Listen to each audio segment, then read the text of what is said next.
Assalamualaikum warahmatullahi wabarakatuh. Salam penuh keberkahan dan hikmah bagi sahabat pena Arumi. Semoga setiap karya yang terlahir dari pena ini menjadi cahaya kebaikan, inspirasi, dan manfaat yang membawa kemuliaan dunia dan akhirat. Sahabat semua, jangan lupa tekan tombol lonceng, subscribe, dan tinggalkan komentar. Malam itu hujan turun deras, memukul kaca jendela apartemen kecil yang kutempati bersama Dika. Kami menikah 5 tahun lalu dengan janji cinta yang sederhana, tapi cukup untuk membuatku rela meninggalkan segala kenyamanan hidup sebagai pewaris keluarga Hartanto, salah satu keluarga terkaya di kota ini. Aku ingin hidup normal, tanpa bayang-bayang kekayaan yang seringkali hanya membawa orang-orang yang pura-pura mencintaiku. Dika adalah pria yang kupikir berbeda. Tapi kini, aku mulai meragukan semua itu. Aku masih ingat bagaimana semuanya berubah. Dika pulang lebih larut dari biasanya.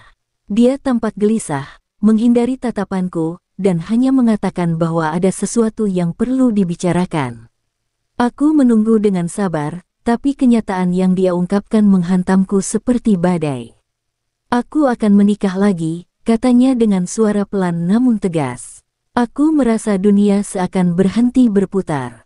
Lidahku keluh, dan aku hanya bisa menatapnya dengan mata membelalak. Rina adalah wanita yang membutuhkan perlindungan, lanjutnya, mencoba membenarkan keputusannya.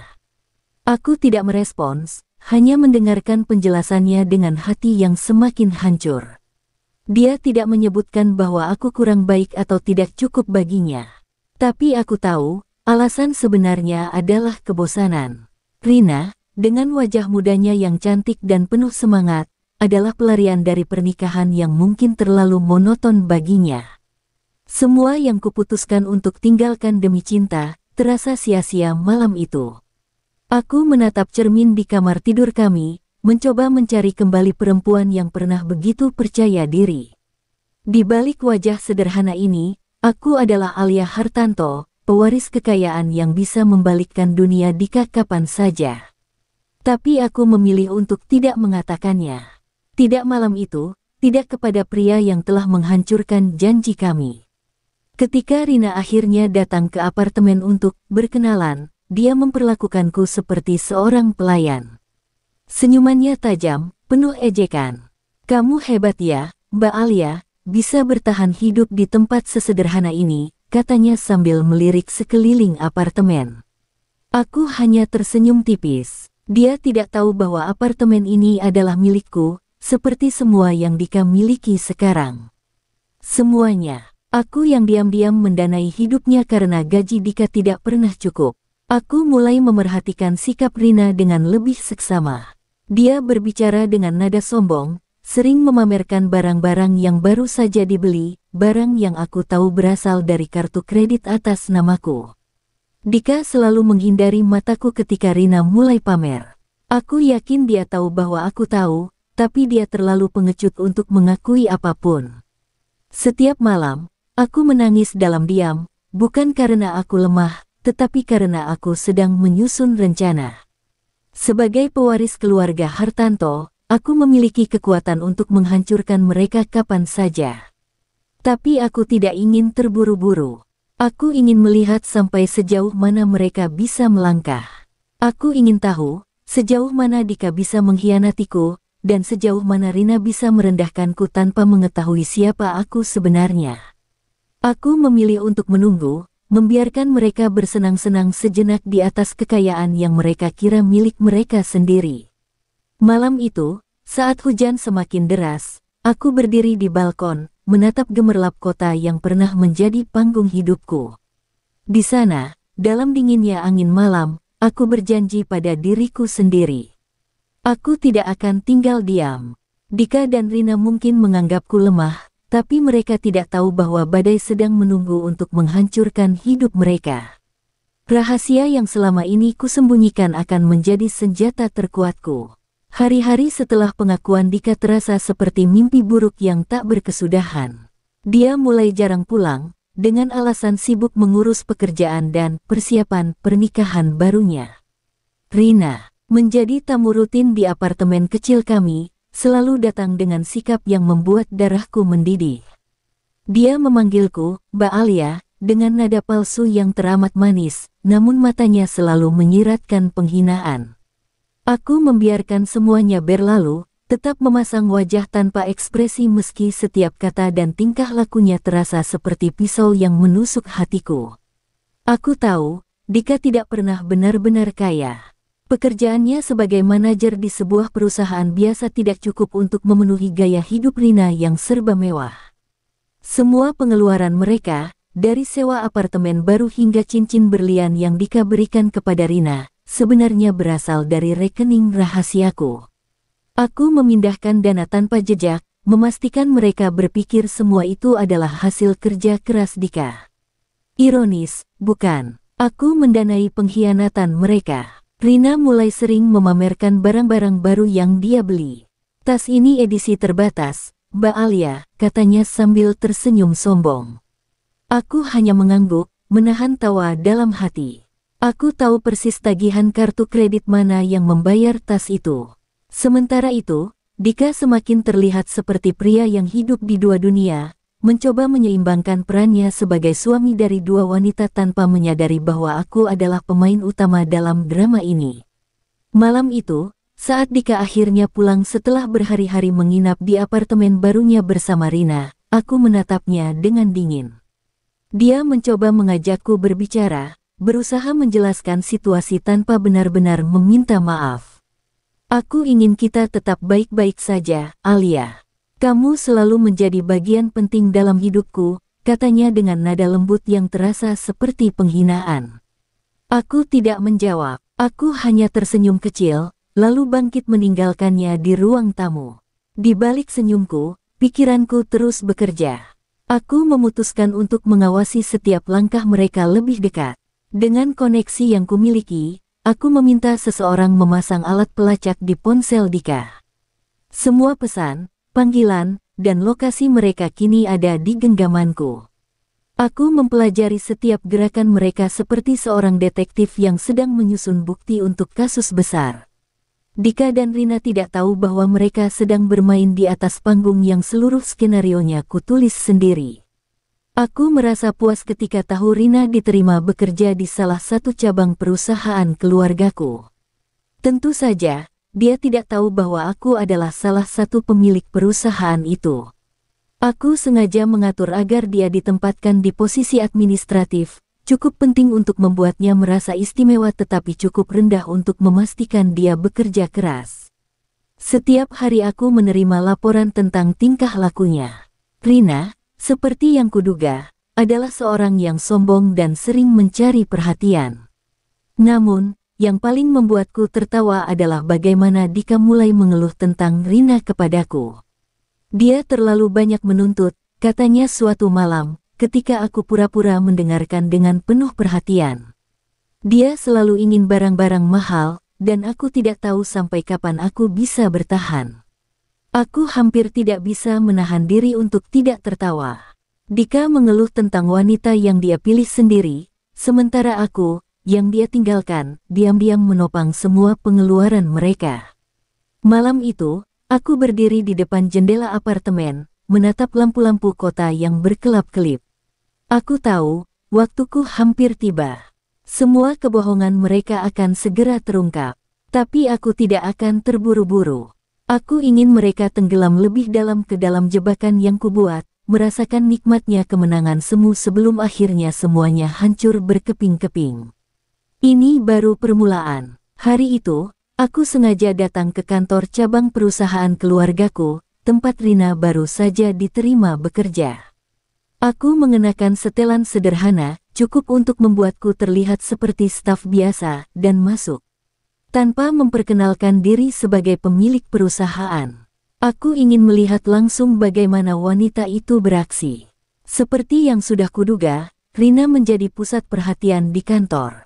Senyumnya selalu terpampang lebar, suaranya terdengar nyaring saat berbicara, dan setiap gerak-geriknya penuh dengan kepalsuan. Aku dengar bos besar suka perempuan muda dan cantik, gumam Rina kepada seorang rekan kerja. Aku yang berada di sudut ruangan mendengarnya dengan jelas.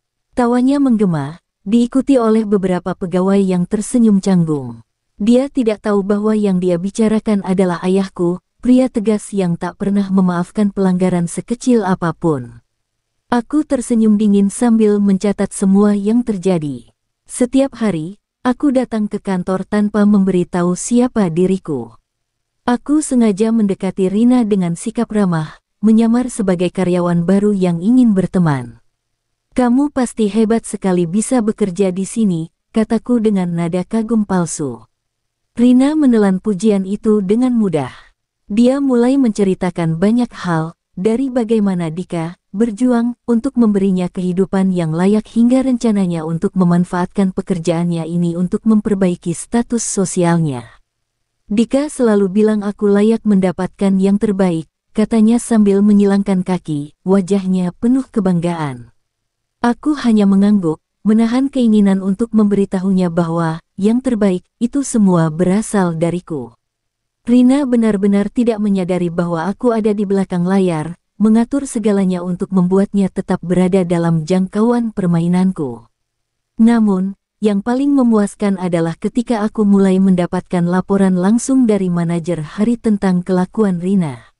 Dia sering terlambat, berbicara kasar kepada staf lain, dan bahkan mencoba mendekati beberapa petinggi kantor. Aku memastikan laporan ini sampai ke meja ayahku, yang langsung memberikan teguran keras tanpa Rina tahu dari mana asalnya. Aku bisa membayangkan wajahnya yang pucat saat menerima teguran tersebut, dan itu memberiku kepuasan tersendiri. Sementara itu, Dika semakin terjebak dalam kebingungannya. Dia mulai sering menghubungiku, mencoba berbicara tentang masalah keuangannya. "Aku tidak tahu kenapa pengeluaranku semakin besar," katanya dengan nada cemas. Aku menahan diri untuk tidak memberitahu bahwa aku sengaja menaikkan semua tagihan mereka untuk melihat seberapa jauh mereka akan bertahan. "Mungkin kamu harus lebih hemat," saranku dengan nada dingin. Puncak dari rencanaku adalah ketika aku mengatur sebuah pesta mewah di rumah keluarga Hartanto. Aku memastikan undangan sampai ke tangan Rina melalui bosnya, tanpa memberitahu siapa yang akan menjadi tuan rumah. Rina terlihat sangat antusias, bahkan memamerkan gaun barunya kepada rekan-rekan kantor. "Ini adalah kesempatan besar untukku," katanya kepada teman-temannya. Aku hanya tersenyum dalam hati, tahu bahwa pesta ini akan menjadi panggung kehancurannya. Malam itu, saat aku berdiri di balkon rumah besar keluargaku, menatap persiapan pesta yang megah, aku tahu waktunya sudah dekat. Semua permainan ini akan segera mencapai klimaksnya. Dika dan Rina akan belajar bahwa segala sesuatu memiliki harga, dan aku tidak akan membiarkan mereka bersenang-senang lebih lama lagi. Aku akan memastikan mereka merasakan rasa sakit yang telah mereka berikan padaku, dengan cara yang paling menyakitkan. Malam itu, udara di sekitar rumah keluargaku terasa penuh dengan kegembiraan. Para tamu berdatangan dengan mobil-mobil mewah, mengenakan pakaian elegan, dan menikmati sambutan hangat dari pelayan kami. Di dalam, lampu kristal menggantung megah, memantulkan cahaya yang membuat aula besar berkilauan. Aku berdiri di sudut ruangan, mengenakan gaun hitam berkilauan yang menonjolkan aura elegan yang selama ini kusimpan rapat-rapat. Aku sudah menunggu. Saat ini begitu lama, saat di mana semua rahasia akan terungkap.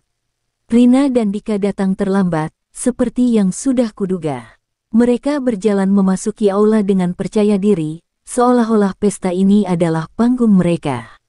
Rina mengenakan gaun merah mencolok yang dia beli dengan kartu kredit yang namanya bahkan tidak dia tahu. Dika tampak canggung, meski dia berusaha menyembunyikan kegugupannya di balik senyuman yang dipaksakan. Aku menyaksikan dari kejauhan, senyum dingin terpampang di wajahku. "Ini luar biasa, ya," Rina berbisik pada Dika. "Aku yakin, ini adalah pesta dari salah satu pemilik perusahaan tempatku bekerja. Aku harus memastikan mereka memperhatikanku malam ini." Aku menahan tawa mendengar itu. Betapa sombongnya wanita ini, tidak menyadari bahwa dia sedang melangkah langsung ke dalam jebakan yang telah kusiapkan. Saat semua tamu telah berkumpul, ayahku, pemilik resmi perusahaan keluarga kami, berdiri di podium dan menyampaikan pidato pembukaan. Dia memuji kontribusi para karyawan di perusahaan kami dan memperkenalkan beberapa anggota keluarga yang menjadi bagian dari kesuksesan ini. Kemudian, pandangan ayahku beralih kepadaku. Dan tentunya, pewaris utama dari dinasti Hartanto, putriku, Alia. Ruangan menjadi hening saat aku melangkah maju dengan anggun. Semua mata tertuju padaku, termasuk mata Dika dan Rina yang membelalak penuh keterkejutan. Aku merasakan tatapan mereka menembus punggungku saat aku mengambil tempat di samping ayahku, memperkenalkan diri kepada para tamu. Terima kasih atas kehadiran Anda semua malam ini, kataku dengan suara lembut namun tegas. Sebagai bagian dari keluarga Hartanto, saya merasa terhormat dapat menjadi bagian dari perjalanan luar biasa ini.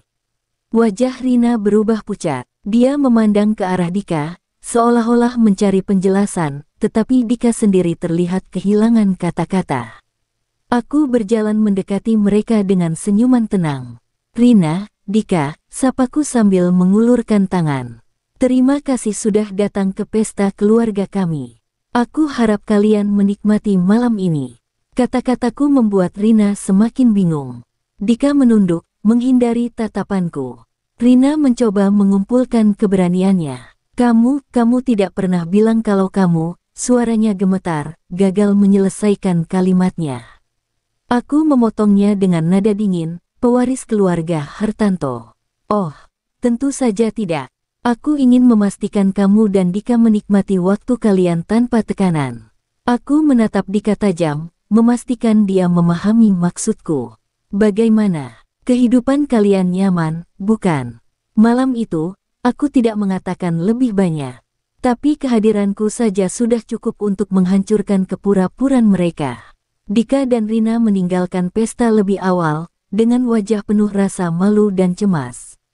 Aku berdiri di balkon, menatap mereka pergi, dan merasakan kemenangan kecil di dalam diriku. Namun, ini baru permulaan. Aku sudah memutuskan, mereka tidak akan lepas dari konsekuensi perbuatan mereka. Pertunjukan utama baru saja dimulai. Setelah malam pesta itu, kehidupan Dika dan Rina perlahan mulai berubah. Tidak lagi ada kartu kredit yang selalu tersedia untuk memenuhi keinginan mereka. Aku memutus semua akses keuangan yang selama ini menopang gaya hidup mereka. Rina terkejut ketika mencoba membeli barang mewah dan kartu kreditnya ditolak di depan umum. Dia menghubungi Dika dengan nada marah, sementara Dika hanya bisa panik, tidak tahu bagaimana menjelaskan semuanya. Bagaimana bisa ini terjadi, Dika? Bukankah kamu bilang kita aman? Sergah Rina ketika mereka bertemu di apartemen kecil mereka. Dika hanya bisa bungkam. Dia tidak tahu bahwa aku telah memblokir semua rekening mereka, termasuk memutus fasilitas pinjaman yang selama ini digunakan Dika atas namaku. Aku ingin mereka merasakan bagaimana rasanya kehilangan kendali atas hidup mereka. Rina mulai sering melampiaskan kekesalannya di tempat kerja. Dia melanggar aturan, datang terlambat, dan bahkan berbicara kasar kepada rekan kerja. Tanpa dia tahu, semua tindakannya tercatat dan sampai ke mejaku. Sebagai pemilik perusahaan, aku memastikan laporan-laporan itu disusun dengan detail. Pada akhirnya, aku meminta manajer Hari untuk memanggil Rina ke ruangannya. Kami menghargai usaha Anda di perusahaan ini, Rina, kata manajer Hari dengan nada dingin, tetapi berdasarkan laporan kinerja Anda, kami tidak lagi bisa melanjutkan kontrak Anda. Wajah Rina memucat. Dia tidak pernah menyangka akan dipecat. Tunggu, ini pasti kesalahan, serunya. Tapi manajer Hari hanya memberikan amplop berisi surat pemberhentian. Di dalam amplop itu, ada catatan kecil dariku, kehidupan adalah cerminan dari pilihanmu. Di sisi lain, Dika semakin tertekan. Utang-utang yang selama ini dia abaikan mulai datang menghantui. Dia menerima telepon dari berbagai pihak, menuntut pembayaran yang mustahil dia lakukan. Alia, tolonglah. Aku tidak tahu harus bagaimana lagi, katanya ketika akhirnya memberanikan diri meneleponku. Suaranya terdengar putus asa, tetapi aku hanya menjawab dengan dingin. Maaf, Dika. Aku rasa kamu harus menyelesaikan masalahmu sendiri. Bukankah selama ini kamu merasa cukup kuat tanpaku? Rina, yang sebelumnya begitu percaya diri, mulai menunjukkan sisi rapuhnya. Dia mengeluh kepada Dika, menyalahkan semuanya pada suaminya yang kini tidak lagi bisa memberinya kehidupan mewah. Kamu tidak berguna, Dika. Aku sudah kehilangan pekerjaanku, dan sekarang kita bahkan tidak bisa makan enak. Teriaknya suatu malam. Dika hanya bisa menunduk, tidak memiliki kata-kata untuk membela diri. Aku mendengar semua ini dari laporan yang dikirim oleh orang-orangku. Aku tidak merasa kasihan. Sebaliknya, aku merasa puas melihat bagaimana roda kehidupan perlahan berbalik. Namun, aku tahu ini belum selesai. Aku ingin memastikan Dika dan Rina benar-benar belajar dari kesalahan mereka. Tidak cukup hanya membuat mereka menderita secara materi, aku ingin mereka memahami bahwa pengkhianatan selalu memiliki harga yang harus dibayar. Malam itu, aku duduk di ruang kerjaku, memandang foto pernikahan kami yang masih kusimpan. Di sana, aku dan Dika tersenyum bahagia, seolah-olah tidak ada yang bisa menghancurkan kami. Tapi sekarang, senyum itu hanyalah bayangan dari kebohongan yang pernah ada. Aku tahu, langkah terakhir pembalasanku akan segera tiba. Dan kali ini, tidak ada jalan kembali bagi mereka. Pagi itu, sebuah undangan misterius sampai ke apartemen Dika dan Rina. Undangan itu dicetak di atas kertas mewah dengan tulisan berwarna emas, mengundang mereka ke sebuah pertemuan bisnis eksklusif di salah satu hotel bintang 5 di kota. Rina, meski ragu, merasa ini adalah kesempatan untuk memperbaiki nasib mereka. Mungkin ini jalan keluar untuk kita, katanya kepada Dika dengan nada penuh harap. Dika, yang sudah kehilangan arah, hanya mengangguk, tidak menyadari jebakan yang menanti mereka. Ketika mereka tiba di hotel, aula besar itu sudah dipenuhi orang-orang penting. Rina mengenakan gaun terbaiknya, mencoba menampilkan citra wanita kelas atas yang percaya diri, sementara Dika terlihat canggung dengan setelan yang sudah mulai usang. Mereka tidak menyadari bahwa semua mata yang tertuju kepada mereka adalah bagian dari skenario yang telah kurancang. Aku mengawasi dari balkon lantai atas, menikmati setiap detik dari permainan ini. Tak lama kemudian, aku muncul di atas panggung, mengenakan gaun elegan berwarna putih. Semua mata kini beralih padaku, termasuk Dika dan Rina yang membeku di tempat mereka berdiri. Selamat datang, ucapku dengan senyum dingin. Hari ini, saya ingin berbagi kisah tentang sebuah perjalanan panjang, kisah tentang pengkhianatan, keserakahan, dan pembalasan. Suaraku menggema di ruangan itu, penuh dengan ketegasan yang membuat semua orang terdiam. Aku mulai menceritakan segalanya. Bagaimana aku meninggalkan kehidupan mewah demi cinta, bagaimana aku mendanai kehidupan Dika dan Rina tanpa mereka tahu, hingga bagaimana mereka mengkhianatiku.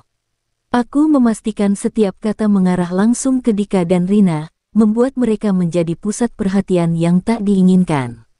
Wajah Dika memucat, sementara Rina terlihat gemetar, menyadari bahwa semua orang di ruangan itu kini tahu siapa mereka sebenarnya. Tentu saja, aku tidak akan membiarkan pengkhianatan itu berlalu begitu saja, kataku sambil menatap mereka dengan tajam.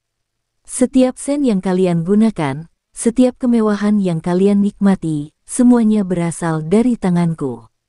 Dan hari ini, aku ingin mengucapkan terima kasih karena telah menunjukkan kepadaku betapa berharganya kepercayaan, dan betapa mudahnya kepercayaan itu dihancurkan. Rina, yang tidak tahan lagi, berusaha keluar dari ruangan. Namun, pintu sudah dijaga oleh keamanan yang telah kupersiapkan. Kalian tidak bisa pergi sebelum semuanya selesai, ucapku, kali ini dengan nada lebih dingin. Aku kemudian menunjukkan dokumen-dokumen yang membuktikan setiap aliran uang, setiap transaksi, dan setiap kebohongan yang mereka buat. Rina terisak, sementara Dika hanya bisa menunduk, tidak mampu mengatakan apapun. Sebagai penutup, aku menatap mereka untuk terakhir kalinya. Dika, aku mencintaimu dulu. Tapi cinta itu telah mati oleh pengkhianatanmu. Dan Rina, aku mendekat ke arahnya, semua yang kamu dapatkan hari ini, kehinaan, rasa malu, kehilangan, adalah hasil dari keserakahanmu sendiri. Setelah itu, aku berbalik meninggalkan ruangan, membiarkan mereka tenggelam dalam kehancuran yang telah mereka ciptakan sendiri. Malam itu, aku berdiri di balkon hotel, memandang ke arah kota yang kini terasa lebih tenang. Untuk pertama kalinya, aku merasa bebas dari beban yang selama ini menghantuiku. Pembalasan telah selesai, dan aku siap melanjutkan hidupku. Tidak dengan rasa dendam lagi, tetapi dengan kekuatan baru yang lahir dari luka-luka masa lalu. Hari-hari setelah pertemuan di hotel adalah masa-masa penuh kehancuran bagi Dika dan Rina. Video dari acara itu, di mana aku mengungkapkan semua kebenaran, dengan cepat menyebar di media sosial. Wajah Dika dan Rina terpampang di mana-mana, menjadi bahan perbincangan hangat. Semua orang berbicara tentang bagaimana mereka menipu dan memanfaatkan seorang wanita yang jauh lebih mulia daripada mereka. Rina, yang selalu merasa bangga akan penampilannya, tidak lagi berani keluar rumah tanpa masker dan kacamata hitam. Rina kehilangan semua yang dia anggap berharga. Dengan reputasinya yang hancur, tidak ada perusahaan yang mau menerimanya lagi. Teman-temannya, yang selama ini hanya tertarik pada kemewahan yang dia pamerkan, menghilang satu persatu. Dia mencoba meminta bantuan kepada keluarganya, tetapi keluarganya sendiri merasa malu dengan apa yang telah dia lakukan. "Kamu sudah membawa aib untuk kita," kata ibunya saat Rina menghubungi mereka dengan tangisan. Sementara itu, Dika mencoba menghubungiku lagi, memohon pengampunan. Aku sengaja membiarkan teleponnya terus berdering tanpa jawaban. Pesan-pesan yang dia kirim hanya kubaca tanpa pernah membalas. Dalam salah satu pesannya, dia menulis, "Alia, aku salah. Aku ingin memperbaiki semuanya. Tolong beri aku kesempatan." Aku hanya tersenyum dingin, tidak merasa sedikit pun belas kasihan. Dia telah memilih jalannya sendiri, dan kini dia harus menghadapi konsekuensinya. Dika akhirnya menghadapi tekanan finansial yang tidak bisa dia hindari. Para penagih utang mulai datang ke apartemennya, mengetuk pintu tanpa henti. Dengan tabungan yang sudah habis, dia terpaksa menjual mobil dan barang-barang lainnya. Namun, itu tidak cukup. Apartemen mereka akhirnya disita, memaksa mereka untuk pindah ke tempat yang jauh lebih kecil dan kumuh. Rina, yang dulu menikmati kehidupan mewah, kini harus hidup tanpa fasilitas apapun. Di tengah kehancuran ini, hubungan mereka mulai retak. Pertengkaran menjadi makanan sehari-hari, dengan Rina yang menyalahkan Dika atas semua yang terjadi, sementara Dika menyalahkan Rina karena keserakahannya. "Aku meninggalkan Alia untukmu, dan ini yang aku dapatkan. Kamu hanya membawa malapetaka," teriak Dika dalam salah satu pertengkaran mereka.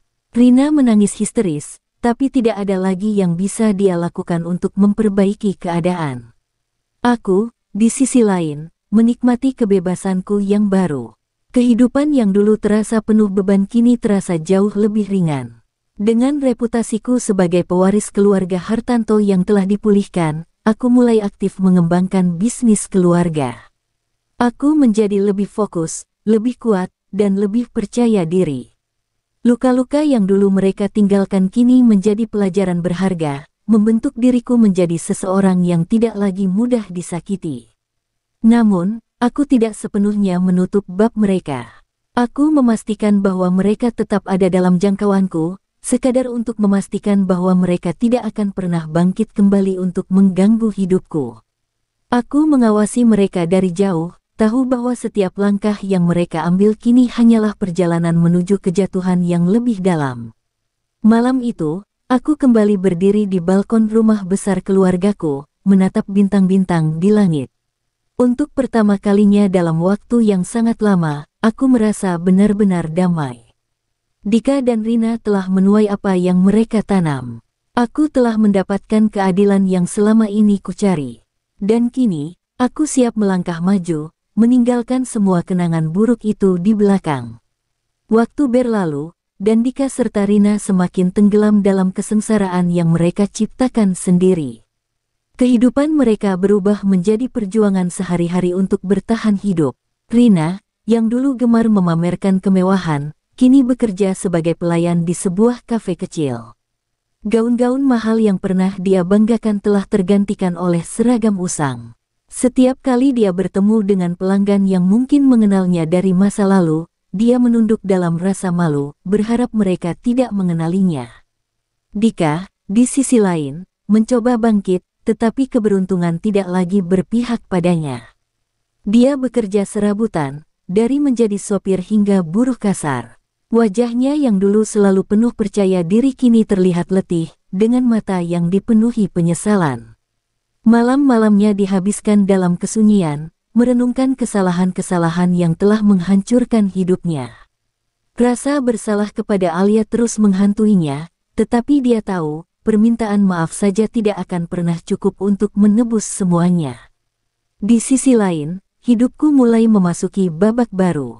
Setelah berbulan-bulan fokus pada bisnis keluarga, aku mulai membuka diriku untuk hal-hal yang selama ini kuabaikan. Aku menghadiri acara sosial, bertemu orang-orang baru, dan mencoba kembali menikmati hidup. Luka-luka yang dulu terasa begitu dalam perlahan sembuh, digantikan oleh rasa percaya diri dan kebanggaan atas diriku sendiri. Suatu hari, aku menerima undangan untuk berbicara di sebuah acara amal. Aku berbicara tentang perjalanan hidupku, tentang kepercayaan, pengkhianatan, dan bagaimana aku bangkit dari rasa sakit. Kata-kataku menyentuh banyak orang, dan beberapa bahkan datang kepadaku setelah acara untuk berterima kasih atas inspirasiku. Malam itu, untuk pertama kalinya, aku merasa sepenuhnya bebas dari bayangan masa lalu. Namun, meski aku telah melanjutkan hidupku, takdir sepertinya ingin memberikan penutup yang dramatis. Suatu sore, saat aku sedang berjalan keluar dari sebuah galeri seni, aku melihat sosok Dika di kejauhan. Dia tampak lebih tua dari usia sebenarnya, dengan pakaian sederhana dan postur tubuh yang lemah. Tatapan matanya bertemu denganku, penuh rasa malu dan penyesalan. Aku bisa melihat dia ingin mendekat, tetapi langkahnya terhenti seolah-olah dia tahu bahwa kehadirannya tidak lagi diinginkan. Aku hanya berdiri di sana, menatapnya tanpa ekspresi. Tidak ada amarah, tidak ada rasa sakit, hanya kekosongan.